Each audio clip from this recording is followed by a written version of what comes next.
And action. Hello, my name is Martin Hall. Today I'm going to be talking about how to build a computer. But first, let me introduce my audience.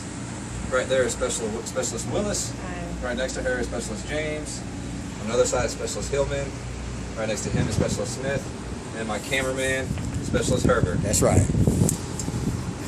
Now, anybody can build a computer, whether you have no tech knowledge whatsoever or you're pretty tech savvy yourself. All you need is the right parts and the right know-how on how to search things. Whenever you assemble a computer, first you have to know what the parts are. And to kind of show you guys, unfortunately, I don't have a desktop right here in Afghanistan. The next best thing is some print-offs.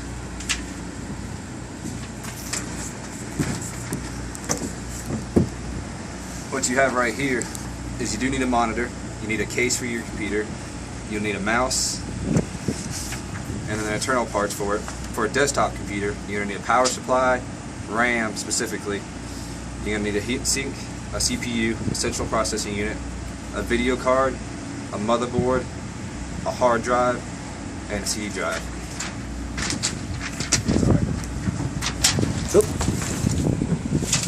Now, whenever you're putting this all together, you kind of have to understand what the parts are. To kind of give you a quick run through what they all do. The hard drive stores all your information, music, Word documents, things like that. It's what, whenever people lose all their data, usually their hard drive's gone bad. So it's always good to back it up. Your RAM is what allows you to run multitask at one time. The more RAM you have, the faster your computer runs. So if your computer is old, you can always add more RAM to it, and it'll become a lot faster.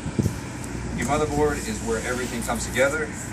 It's pretty much, it's not the central processing unit, but it's where everything is synced in together.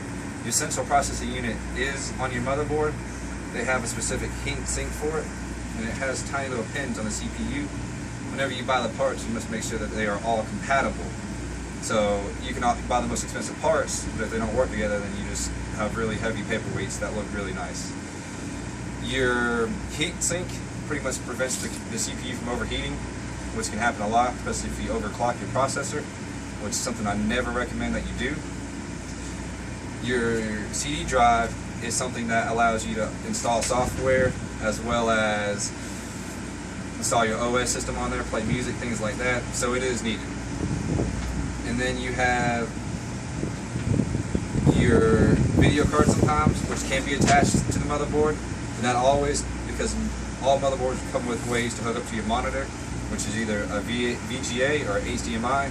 HDMI being the newer one, which has sound and video.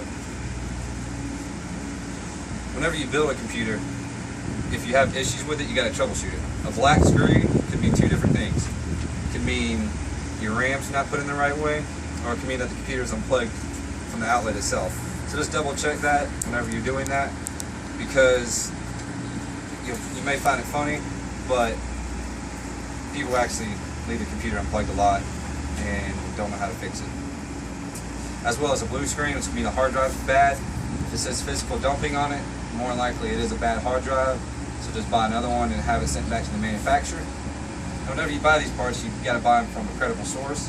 One good source is Newegg, Tiger Direct, even Amazon or Best Buy.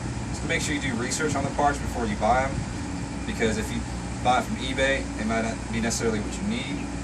And all the parts have specific specs on them. Make sure that they're exactly what you want, because if you buy something that's too powerful or too weak, then you've just kind of wasted your money, and it's just going to be a nice paperweight. Overall, anybody can build a computer. You just got to know where to search for information and know where to get the parts. If you have any questions, do not be afraid to ask somebody, because the one thing that people do is they try to just wing it, and that never really works in the end, just because of the simple fact that winging it in the technology world is not the best thing to do. Now for my citations, I use Mr. Nate's in his blog in PC World. PC World has a lot of good information.